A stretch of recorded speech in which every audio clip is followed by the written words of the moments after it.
Ya, jadi itu tadi mungkin edukasi, prolog, tapi yang perlu diketahui oleh masyarakat bahwa deadline untuk yang self declare gratis itu kan 19 Oktober. 19 Oktober 2022. Maka mungkin bagi yang belum mendengar, jika ada asosiasi atau apapun ingin mengumpulkan dalam rangka ingin pendampingan, bagaimana caranya, siap untuk kita bantu seperti itu. Siap. Saya posisikan untuk mewakili masyarakat lah. Ya. Perjalanan ketika ngurus surat itu, taruhlah yang dijujuk pertama Kemenak. Nah, untuk proses lanjutan melibatkan pendamping, LPH dan lain-lain, itu perjalanan surat itu yang bersangkutan sendiri yang awal atau bagaimana? Jadi kan sekarang semuanya by aplikasi. By aplikasi ya. Jadi ada aplikasi tadi itu. Ada aplikasi itu diawali dengan yang bersangkutan atau pelaku usaha itu membuat akun, Pak. Sehingga dia bisa masuk ke dalam aplikasi Si Halal berdasarkan akun yang dibuat. Dia bikin akun, lalu ngurus NIB itu, lalu ketika masuk di aplikasi Si Halal baru itu nanti memasukkan NIB. Ada kolom yang harus memasukkan NIB-nya. Nah, karena sudah memiliki akun, tentu dia bisa melakukan pelacakan sendiri terhadap proses. Ini kalau yang punya usaha tua jelas minta bantuan anak. Ya tentu. maka dari itu ada pendamping itu tadi Pak. Pendamping itu tugasnya juga aslinya dia kan hanya memverifikasi validasi dokumen. Tapi kadang-kala juga memang dimintai bantuan untuk membuatkan akun, sampai bahkan mendaftarkan NIB juga bisa minta bantuan pendamping. Sudah ada tidak upaya untuk mempermudah masyarakat supaya dalam rangka mencari yang bimbing itu tidak harus ke kabupaten, misalkan di wilayah kecamatan sudah ada. Insya Allah semuanya diketahui oleh umum karena aplikasinya terbuka itu Pak. Misalnya sampai sendiri ngecek info pendamping itu keluar semua ya. Per Kabupaten Gresik. Jadi saya membaginya itu berdasarkan wilayah kecamatan. Nah itu bagus itu. Nah itu saya transparasikan, silahkan kalau ingin menghubungi. Cuma masalahnya mungkin LPH para pendamping yang ada di dalam 145 itu tadi itu kan sebenarnya bisa dilihat juga di dalam data tersebut dia pernah pengalaman mendampingi berapa. Itu ada di situ Pak, di datanya. Kan tadi ada bahasa lulusan. Iya, lulusannya ada. Jelas kan sudah mumpuni. Mestinya seperti itu. Mestinya seperti itu.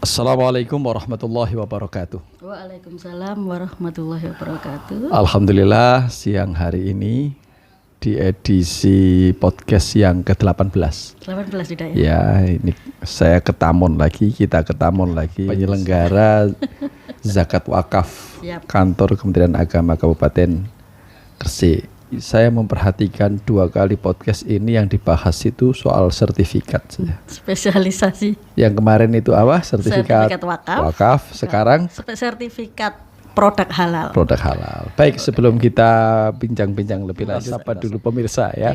Selamat berjumpa kembali dengan podcast Kemenak Gresik. Salam manfaat. Oke. Apa kabar Mbak Nelly? Alhamdulillah sehat. Saya ini mau panggil Bu kok. Selalu bingung ya? Bingung ya. Seperti yang tadi udah kita singgung sejenak mengenai sertifikat produk halal. Sertifikat halal produk. Halal produk ya? Sertifikat halal produk. Oh gitu ya. Saya dulu pernah nggoda sampean terkait itu. Kenapa sih kok enggak sertifikat produk aja haram aja? Kan lebih sedikit. Oh ya, ini sudah. Nanti dijawab ya nanti ya. Jangan dijawab dulu. Jangan sekarang. Pertamanya saya mau nanya begini. Saya ini kan juga orang MUI, walaupun bukan di unsur pimpinan, tapi anggota MUI Kabupaten Gresik. Tapi saya juga ditanya orang nggak bisa jawab. Nah, ini yang jawab harus jenengan supaya pemirsa ini yakin karena yang jawab adalah yang ahlinya atau yang menangani dalam bidang itu. Kemarin-kemarin kan kalau ngurus halalkan ke MUI. Nah, kok sekarang jelundrungnya ke Kemenak itu alasannya apa dan karena apa? Ya, untuk menjawab pertanyaan seperti ini tentu saya akan mengurai kronologi dari awal dulu. Ya. Jadi sebelum ada undang-undang tentang jaminan produk halal, itu proses sertifikat halal terhadap produk sifatnya adalah volunteer. Volunteer itu semacam suka-suka pemilik produk itu. Mau sertifikatkan boleh, nggak mau ya tidak ada konsekuensi apapun. Jadi masih bersifat seperti itu. Mubah lah. Iya, jadi boleh sehingga tapi juga tidak ada, kalau mubah kan berarti tidak ada konsekuensi sanksi tidak ada sanksi. Nah, karena itu memang MUI semuanya yang menerbitkan sertifikatnya, semuanya MUI.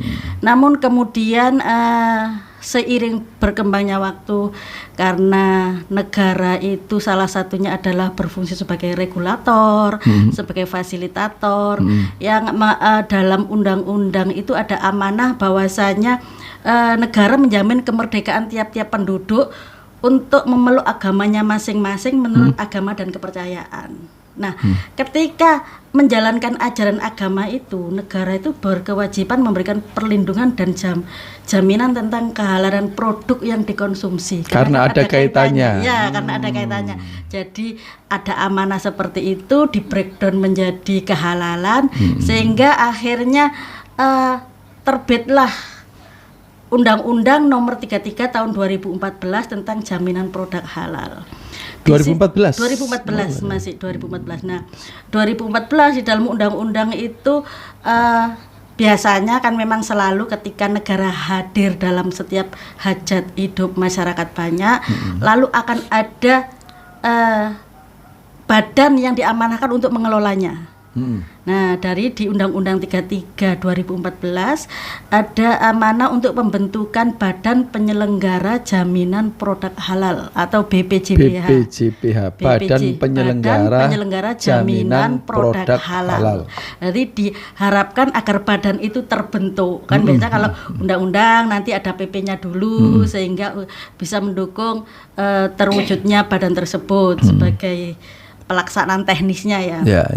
Nah, di BPJPH itu, BPJPH fungsinya tetap dia adalah sebagai regulator, administrator, dan leading sektor. Itu BPJPH itu sudah terbentuk sejak kapan? BPJPH itu kalau menurut amanah Undang-Undang 33 2014 kan maksimal 3 tahun setelah terbitnya undang-undang harus sudah terbentuk. Nah, BPJPH itu insya Allah terbentuk pas jadi Oktober 2017. Setelah 3 tahun. 3 tahun kemudian dari 2014 Undang-Undang BPJPH Oktober 2017. Nah, BPJPH itu di dalamnya dalam undang-undang tersebut bahwasanya BPJPH itu bekerjanya tetap ada kerjasama. Kerjasamanya kepada siapa? Ada kementerian atau lembaga terkait yang diurusi tentang penyelenggaraan produk halal ini, lalu dengan LPH itu lembaga pemeriksa halal. Selain itu tetap ada MUI. Tetap ada MUI sebagai Komisi Fatwa Penetapan Halal. Jadi kalau yang dibilang dulu kan MUI, sekarang masih MUI apakah MUI sudah tidak dipakai lagi, itu salah. Jadi ya. tetap masih ada MUI. Tetap pemegang kewenangan untuk memberikan fatwa tetap MUI. Hanya dulu stempelnya MUI kan? Ya, jadi kan karena sekarang ini negara hadir, semuanya itu dialihfungsikan secara administrasinya, secara regulatornya itu di BPJPH itu. Jadi nanti ada alurnya, daftarnya ke BPJPH, diperiksa oleh LPH, lalu diberikan fatwa ketetapan halal oleh MUI. Kalau sudah keluar fatwanya itu disetorkan lagi ke BPJPH, baru keluar sertifikat halal. Kalau dulu ada Badan POM itu sekarang posisinya di mana itu? Ya, Badan POM itu sebagai lembaga pemeriksa halal. Berarti jadi lembaga pemeriksa halal itu di Indonesia masih ada 4. LP POM, lalu Surveyor Indonesia, lalu Sukovindo. Ya, Sukovindo itu. Lalu satunya yang barusan ada itu di Unbra. Unbra sudah masuk sebagai LPH. Udah masuk. Lembaga pemeriksa halal itu namanya. Itu nanti berkemungkinan berkembang ya? Bisa jadi, Bisa ya? boleh. Karena MUI ini fungsinya sebagai proses sertifikasi auditor halal. Auditornya. Auditor halal itu kan posisinya ada di LPH. Dia adalah perangkatnya LPH dalam memeriksa kehalalan Halal. produk itu. Lalu penetapan kehalalan produk itu fatwa. Dari MUI. Dari MUI. MUI juga. Lalu akreditasi LPH. Jadi Terus gimana? Kenapa mempercayakan LPH untuk memeriksa? Dia punya modal apa? Dia kan sudah terakreditasi. Sebelum menjadi LPH dia kan terakreditasi. Siapa yang mengakreditasi? BPJPH bareng sama MUI. Tentu dalam proses akreditasi itu kan ada semacam standar-standar yang pasti dikuasai juga oleh LPH tersebut. Jadi mulai meskipun MUI fatwanya, tapi dari LPH-nya itu juga dia harus lulus akreditasi. Ini kalau melihat begitu banyaknya yang terlibat ya, dalam tanda ya, terlibat 3. berarti ya itu kan berarti kalau ada orang ngurus. Ya. Itu cukup datang ke satu tempat mana itu? Ke tempat jenengan? Oke, untuk ngurus sertifikat halal. Jadi Undang-Undang Nomor 33 2014 tadi itu kan ada juga tentang tata cara pendaftaran sertifikat halal ya. Jadi nomor 1 itu pengajuan permohonan sertifikat halal oleh PU. PU itu pelaku usaha kepada BPJPH. Lalu dibuktikan dengan apa biasanya itu? Pempengaratnya. Dia ini pelaku usaha. Kalau ada dia ini pelaku usaha itu labelnya harus punya NIB. Jadi semacam KTP, KTP-nya. Didapat dari mana itu? NIB ngurusnya di OSS. Apa itu lagi? OSS itu adanya di Dinas DPMPTS PPMKAP. One Single Submission. Jadi itu perizinan tunggal, perizinan tunggal. Nah, itu tapi pendaftaran perizinan tunggal berbasis risiko.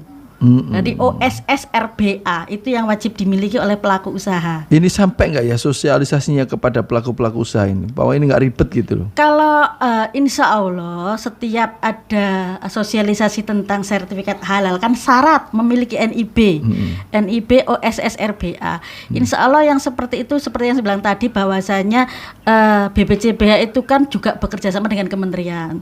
Tentu para leading sektornya OSS itu tadi juga sudah tahu kalau akan ada para pelaku usaha yang mengajukan permohonan dan insya Allah OSS itu sekarang mudah sekali meskipun nggak kesana online juga bisa. Online ya. Online ada juga linknya. Bisa ada linknya itu nanti.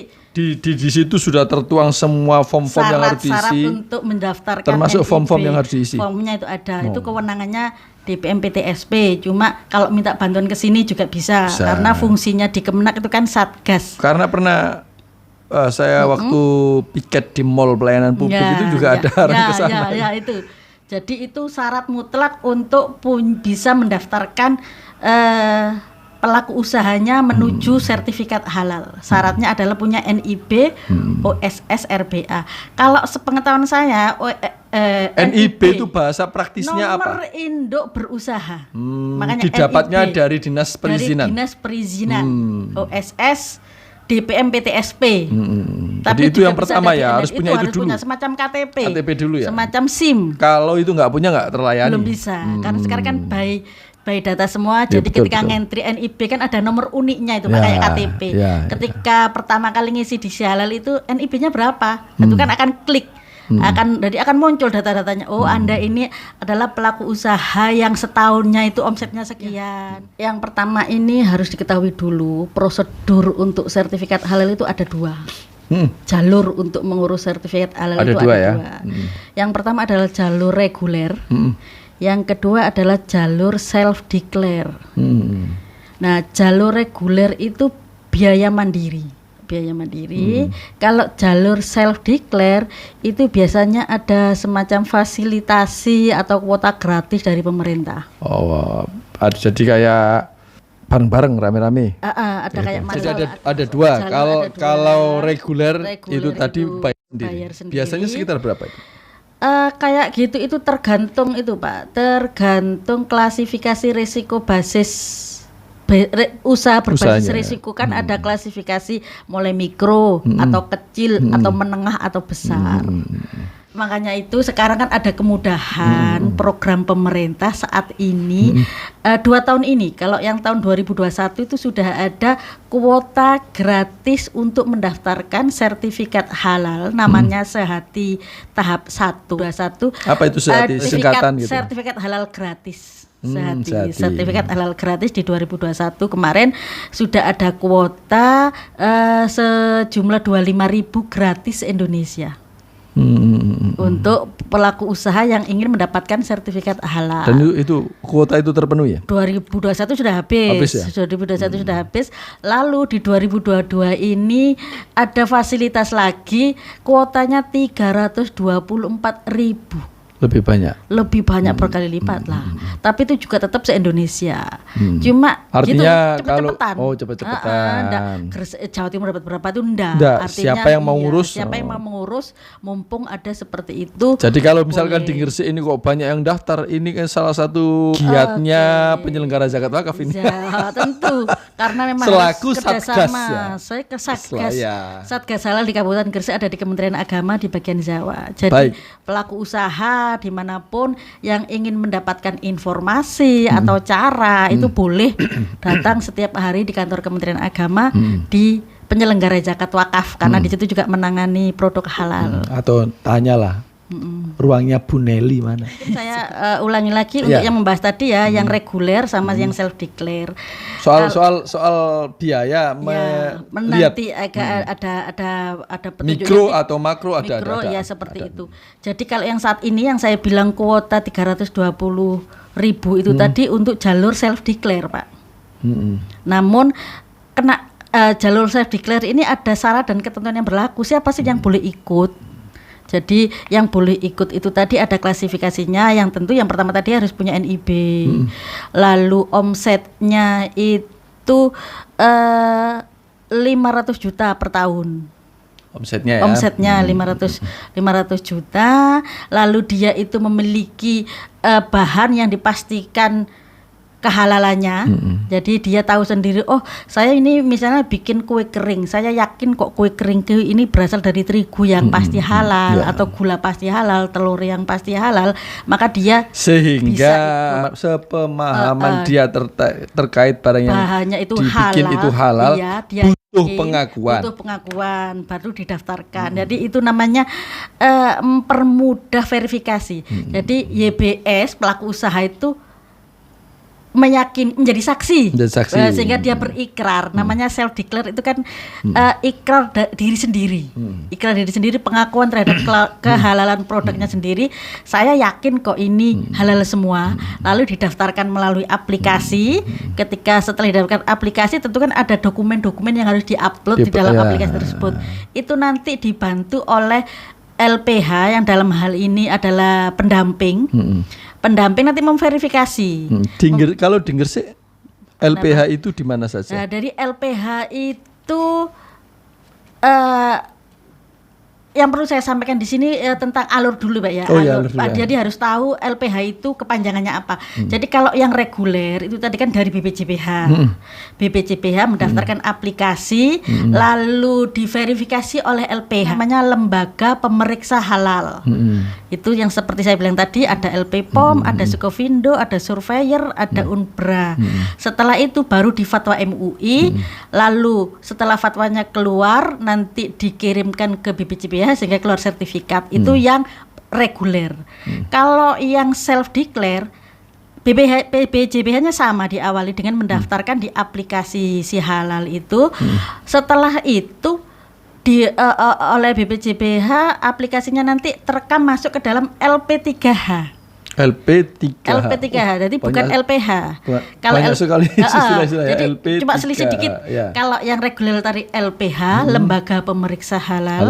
Kalau yang self declare LP3H, Lembaga Pendampingan Proses Produk Halal. Nah, Lembaga Pendampingan Proses Produk Halal. Nah, Lembaga Pendampingan Proses Produk Halal ini data-datanya sudah tersebar banyak, Pak, di Indonesia. Cuma yang di Gresik itu LP3H yang ada masih hanya ada 2. Di mana itu? Di Unmuh sama UISI. Oh, semen ya. Ya, Iya. cuma ada 2. Tapi di sini karena semuanya online, ketika pelaku usaha itu mendaftarkan self declare, nanti dia kan disuruh milih, Pak. Pengen didampingi oleh LPH mana, itu bisa milih kemana-mana, Pak. Bisa milih kemana-mana. Bisa milih LPH-nya UINSA, GP Ansor, Unmuh, Muslimat, Fatayat, Loh, semuanya. yang cuma 2 tadi apa? Yang di Gresik. Oh, yang Tadi di kan Gresik. tanyanya kan di Gresik. Iya, Kalau iya, yang di iya. Gresik kan cuma itu. Tapi ketika Berarti kalau cuma 2 kan Gresik hanya 2 pilihan itu. 2 pilihan itu, Nah, tapi iya, kan? maksud saya meskipun di Gresik ada 2, tapi LP pendamping pelaku usaha tadi ketika masuk aplikasi sudah skupnya sudah tidak Gresik lagi. Gresik saja, Oh. sudah Jawa Timur lah Iya, mungkin, betul, atau betul, sudah betul, bisa ada semua. Jadi ada semua nanti LPH-nya mana. Oke. Sama ada pendampingnya juga. Pendampingnya itu ada yang domisili Gresik. Makanya LP3 lembaga pendamping. Jadi ada seseorang yang sudah lulus sertifikat pendampingan, itulah yang bertugas untuk memverifikasi, membantu pelaku usaha. Lah itu di Gresik ada sekitar 145 orang yang tersebar di seluruh Kabupaten Gresik. 145 orang. 145 orang. Lah 145 orang itu lulusan dari banyak LP3H. Itu yang mungkin tambah tuh udah per kemarin ya. per kemarin saya melihatnya seperti itu. Tentang tambahnya bisa jadi tambah karena memang targetnya itu kan pelaku usahanya banyak, tentu harus diimbangi dengan adanya pendamping yang banyak juga. Yang berhak menyelenggarakan rekrutmen pendamping itu kan para LP3H tadi, Pak. Kalau LP3H-nya membuka peluang lagi untuk mengadakan rekrutmen, bisa jadi bertambah lagi. Oke. Sebelum dilanjut, saya menjadi saya posisikan untuk mewakili masyarakat lah ya. Perjalanan ketika ngurus surat itu, taruhlah yang dijujuk pertama Kemenak.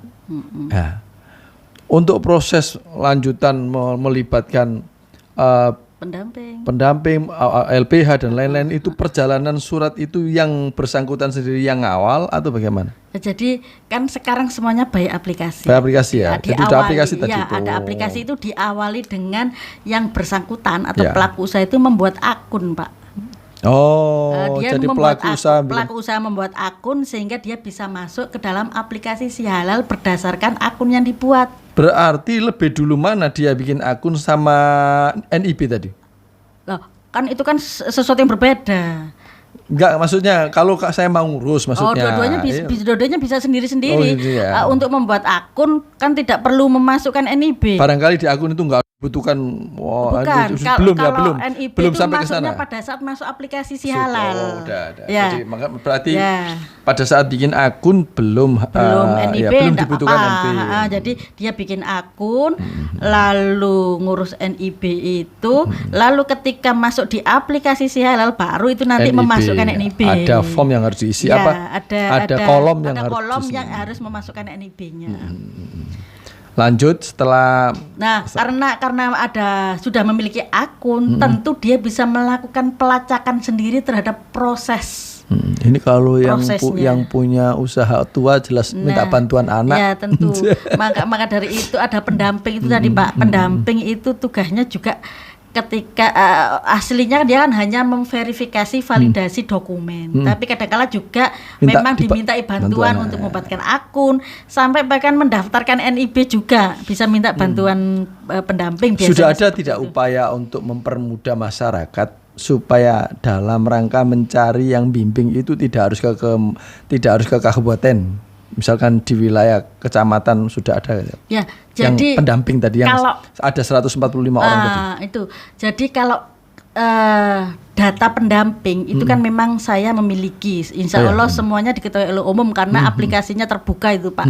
Misalnya sampai sendiri ngecek info pendamping itu keluar semua ya per Kabupaten Gresik. Pasti tidak ada saya di situ.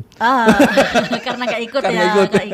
Nah di situ sebenarnya kalau saya itu kan maunya itu kan adilnya itu gini, karena dia adalah 145 tadi itu lulusan dari banyak LPH. Biar saya tidak berafiliasi terhadap satu lembaga saja, lembaga LP3H saja. Jadi kalau yang lulusan ini aku rekrut atau ini itu tidak boleh. Jadi saya membaginya itu berdasarkan wilayah kecamatan. Nah itu bagus itu. Nah jadi wilayah kecamatan sehingga terjawab kan pertanyaan saya tadi berarti kan. Yang gimana itu?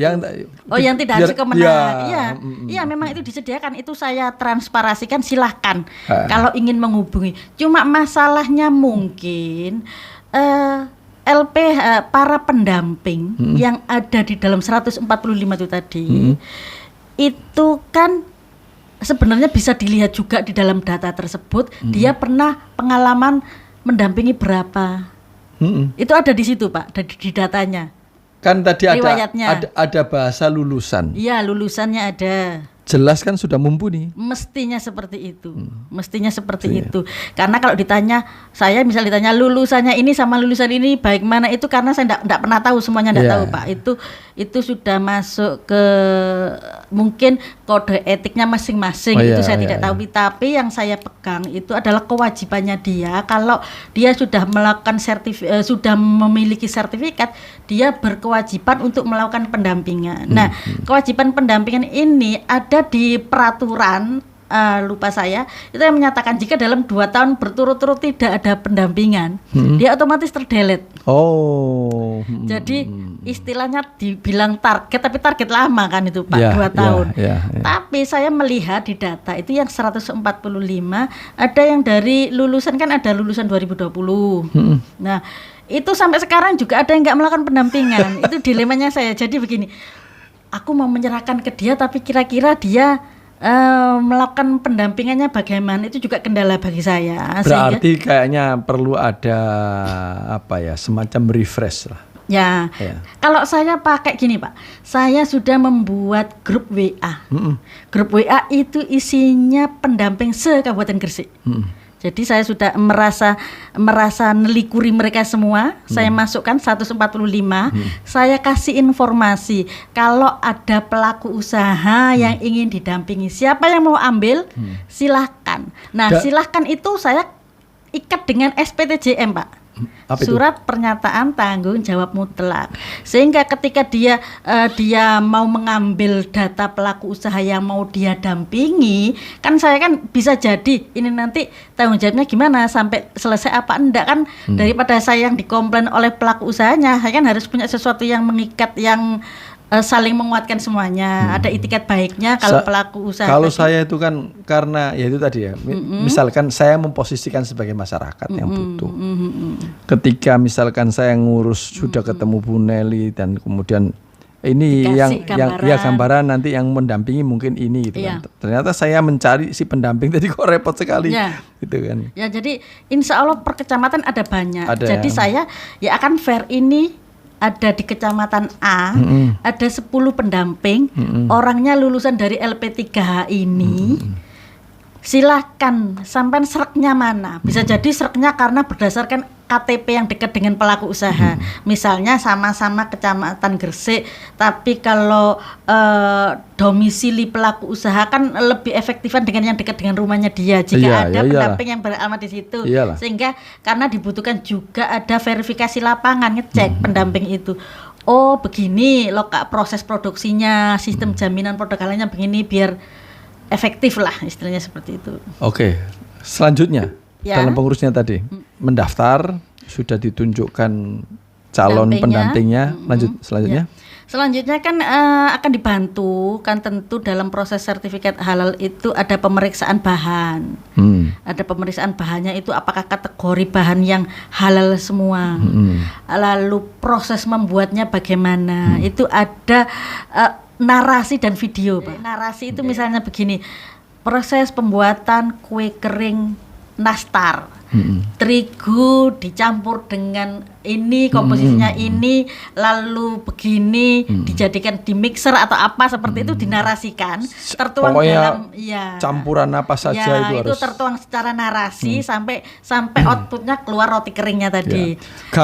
Videonya ada, narasinya tertulisnya narasi ya. Nah dari situ kan bisa akhirnya para pendamping itu kan bisa melihat dari segi bahan. Oke, semuanya. Kalau ada menemukan misalnya gula kan sekarang mereknya juga banyak.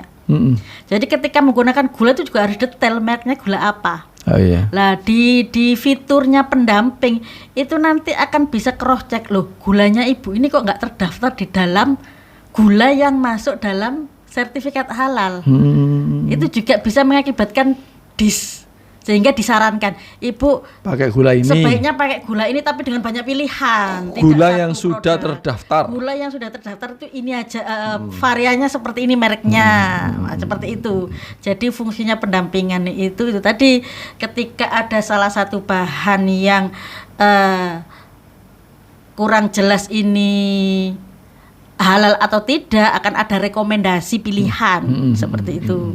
Kecuali kalau ada bahan yang dikecualikan dalam kewajiban halal, itu pasti itu juga ada di peraturannya. Kayak misalnya air kelapa, air kelapa apapun itu pasti masuk. Air putih dari manapun itu gak akan dicek. Atau telur dari manapun gak masalah, itu seperti itu. Telur ular atau telur.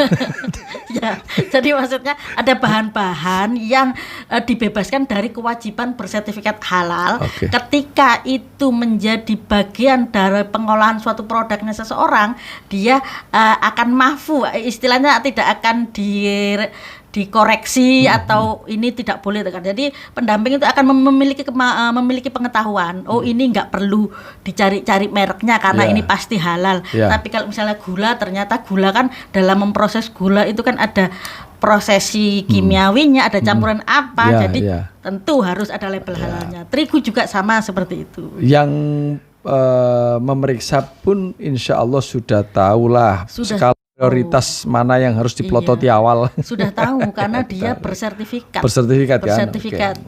Setiap proses kan karena yang bersangkutan pelaku usaha tadi kan memiliki akun, bisa lihat tracingnya. Oh, sekarang posisi produkku sudah diverifikasi. Ketika ada penolakan juga ada di situ. Mohon maaf supaya gulanya diganti, itu juga ada infonya di situ ya. Atau mohon maaf KTP yang diunggah keliru atau apa, itu ada pemberitahuannya. Sehingga sebagai pelaku usaha, kalaupun memang dia akunnya itu dibuatkan, tetap sebaiknya harus rajin untuk bisa melihat, biar untuk mengetahui perjalanan proses sertifikatnya. Yang self declare ini self declare itu kan kuota pemberian fasilitasi dari pemerintah saat ini lagi punya kuota yang seperti saya bilang tadi 300.000 kan. Itu hanya bisa diperoleh dengan jalan karena self declare itu tidak bayar. Subhanallah ya. Yang self declare itu kan hanya yang berbasis risiko rendah. Jadi kalau misalnya dia sekarang risiko tinggi, CV atau catering ikut self declare ya enggak bisa. Harus reguler. Nah, untuk informasi jumlahnya ada 8.000, Pak. Dan UMKM. Yang sudah ngurus dan yang sudah sertifikat halal masih, yang keluar sertifikatnya masih 239. Artinya, tapi jangan salah, meskipun begitu Gresik tetap dapat nomor 5 besar dari Sejatim, Pak. Oh, keren. 5 besar Sejatim meskipun seperti itu. Artinya apa? Kalau dari skala nasional, kuota ini belum banyak yang ngambil karena per sekarang pun padahal deadline-nya itu kan 19 Oktober habis. Masih 300.000, Pak. Saya kira orang tidak ngurus itu juga karena udah kebayang kok ribet banget gitu.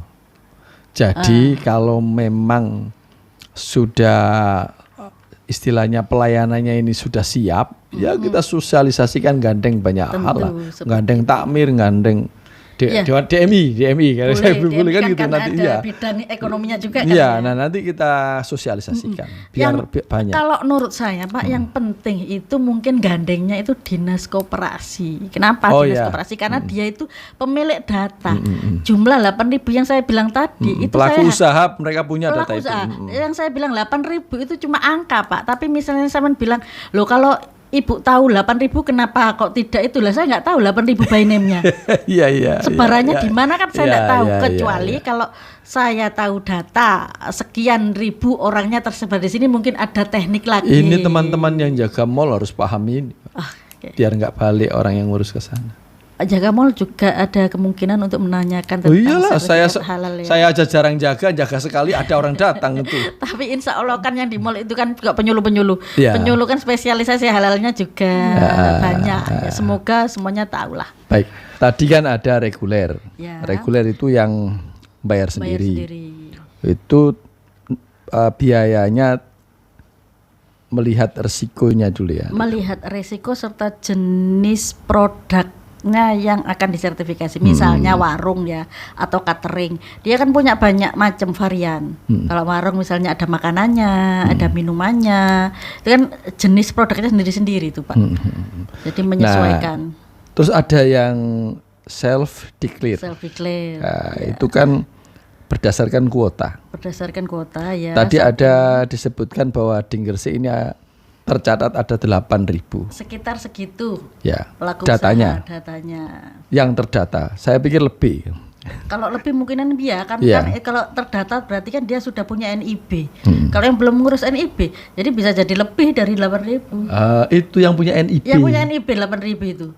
Karena itu info dari data OSS, Pak. Mestinya kalau sudah punya NIB itu Baipon-nya ada itu. Nah, kalau Baipon kita belum punya datanya tentang itu, Pak. Jadi mungkin kesulitan untuk mencari data itu. Nanti kita upayakan bagaimana mengetahui data sejumlah 8.000 itu tadi. Ya. Terus tadi katanya ada kuota.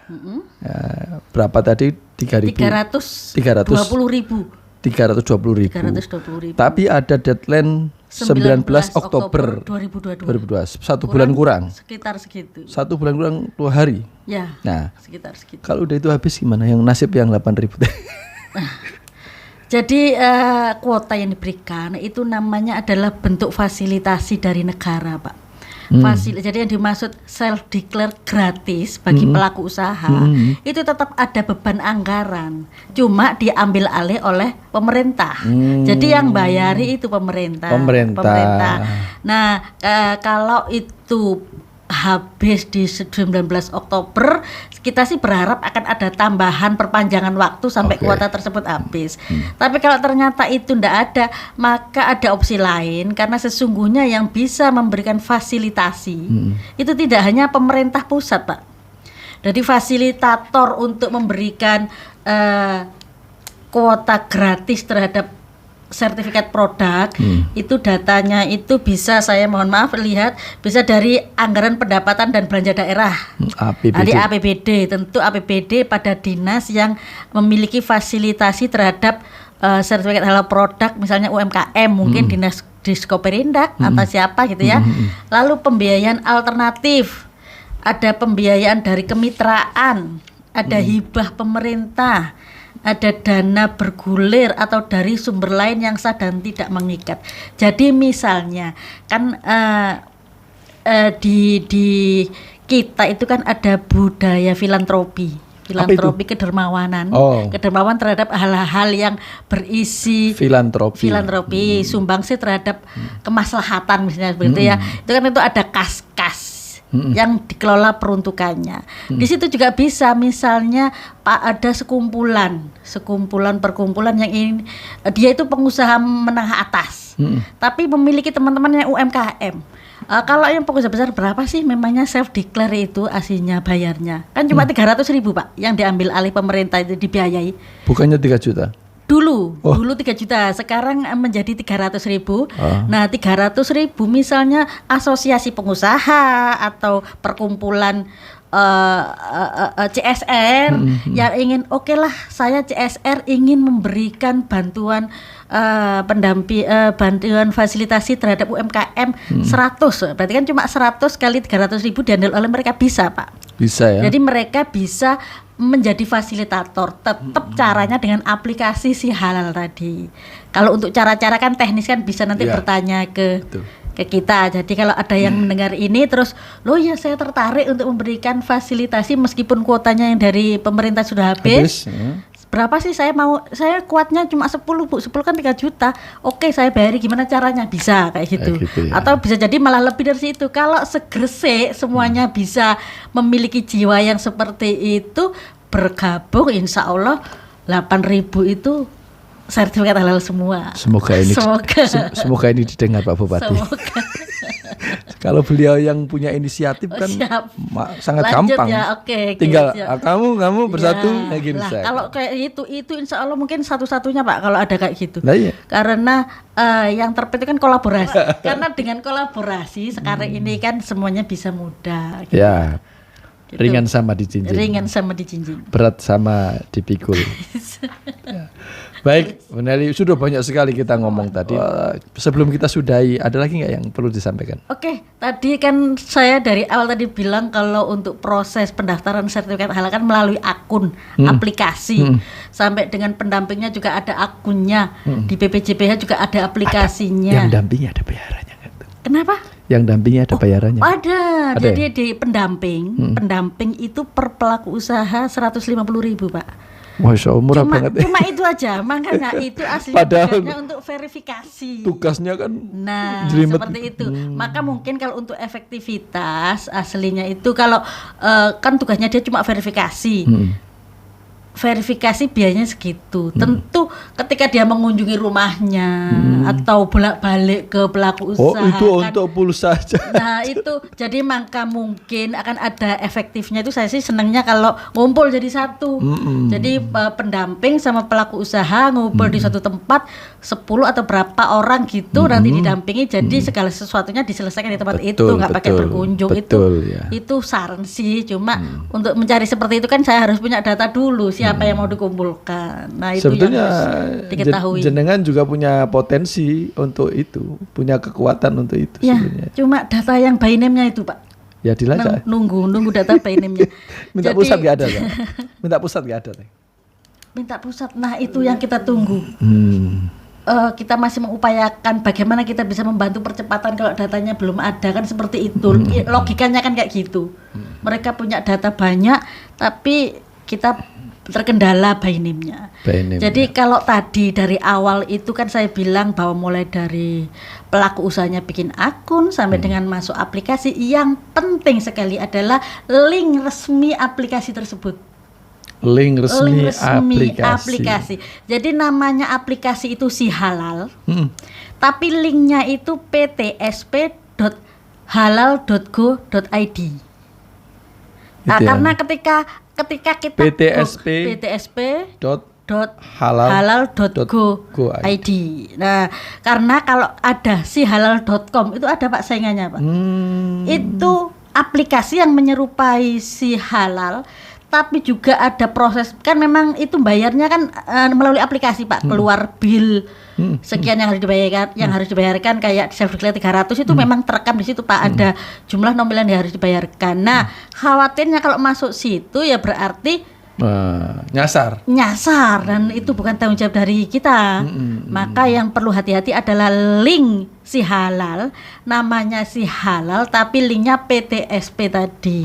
Kalau kita ngetik Si Halal keluarnya sihalal.com, salah itu. Salah. Nyasar. Itu ya, seperti itu, jangan sampai. Baik, nanti perlu tanya dulu sebelum menindaklanjuti pengisian dan lain-lain.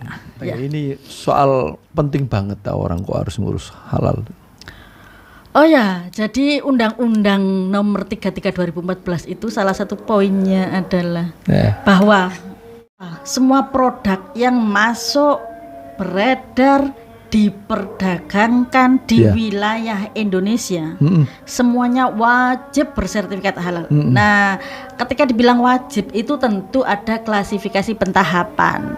Yang deadline-nya 2024 itu khusus makanan minuman. Sama hasil sembelihan dan jasa penyembelihan. Jadi yang wajib sampai dengan Oktober 2024 produk makanan minuman, hasil sembelihan dan jasa penyembelihan. Jadi bertahap, nanti akan tentunya siapa saja sih yang wajib bersertifikat halal itu ada banyak, termasuk jasa-jasa, barang gunaan, semuanya itu akan wajib, tapi kan ada pentahapan periodisasi tahunnya. Setelah semua tadi selesai, yang neken kan Kemenak ya? Yang keluar sertifikat halal. Mungkin saya mau dikoreksi. Kalau MUI itu kan organisasi, kalau Kemenak kan kementerian. Justru kalau dulu yang tangani kan MUI, pindah ke Kemenak itu memperkuat. Karena fungsinya sebagai Kementerian fasilitator, administrator, leading sektor itu tadi BPJPH betul. Tapi tetap tetap bekerja sama dengan MUI dalam prosesnya itu tadi. Baik, karena sudah ada kiroa ini. Tadi saya tanya belum dijawab. Yang pertama tadi. Oh iya, yang pas awal-awal. Kenapa kok enggak sertifikat haram aja? Oh. Kan lebih gampang. Oke, pertanyaannya itu menurut saya bingungkan tapi cerdas kalau saya nilai. Kenapa cerdas? Itu cerdas dari segi ekonomi. Tapi kalau menjawab seperti itu sehingga perlu melihat diksi katanya. Diksi katanya apa sih? Sertifikat halal. Nah, sertifikat itu artinya apa? Sertifikat itu pengakuan, Pak. Pengakuan setelah adanya verifikasi, setelah adanya pelatihan, setelah adanya pertimbangan-pertimbangan. Lah kalau yang haram kenapa perlu? Kan nggak perlu ada pelatihan, sudah jelas-jelas. Jadi nggak perlu disertifikasi, Kak. Barangkali selain yang haram berarti halal kan? Lah ya, tapi kan ada kalimat ini sertifikasi. Pengakuan sertifikasi. Kenapa harus mengakui sesuatu yang haram kan gitu? Tapi dalam undang-undang tadi juga dinyatakan bagi produk yang jelas-jelas itu haram harus menuliskan, Pak. Menuliskan harus menuliskan ini haram, itu harus. Jadi malah mudah, nggak perlu disertifikasi, nggak perlu itu, tapi langsung dilabeli haram oleh yang bersangkutan. Produk ini mengandung minyak babi, misalkan. Itu harus ditulis itu, Pak. Baik, karena ini udah senting-senting ada kiroah, jadi kita kayaknya perlu ada part 2. Dan kami persilakan kepada masyarakat, kepada pemirsa untuk menuliskan di kolom komentar pertanyaan nanti insya Allah dijawab tuntas oleh beliau. Sekarang ini masih edukasi ya sifatnya. Mumpung semangat, karena kenapa kok semangat, bajunya sama-sama merah. Kak rebukan. Jadi semangat banget jadi itu tadi mungkin edukasi, prolog, tapi yang perlu diketahui oleh masyarakat bahwa deadline untuk yang self declare gratis itu kan 19 Oktober. 19 Oktober 2022. Kurang sebentar lagi kan. Maka mungkin bagi yang belum mendengar, jika ada asosiasi atau apapun ingin mengumpulkan dalam rangka ingin pendampingan, bagaimana caranya, siap untuk kita bantu seperti itu. Siap. Jadi silakan yang perlu ada unek-unek apa silakan disampaikan di kolom komentar. Dan kalau sudah ingin langsung kepingin segera ngurus ya bisa datang ke Kementerian Agama, khususnya ke ruangannya Bu Nelly di ruang penyelenggara zakat wakaf. Mumpung masih semangat. Karena udah selenting-selenting ini jadi dan nanti kayaknya ada part 2 ya. Terima kasih, kita pamitan dulu. Semoga ini menjadi pemicu, pemantik untuk segera mendaftarkan. Terima kasih dan kita pamitan dulu. Billahi taufiq wal hidayah. Wassalamualaikum warahmatullahi wabarakatuh.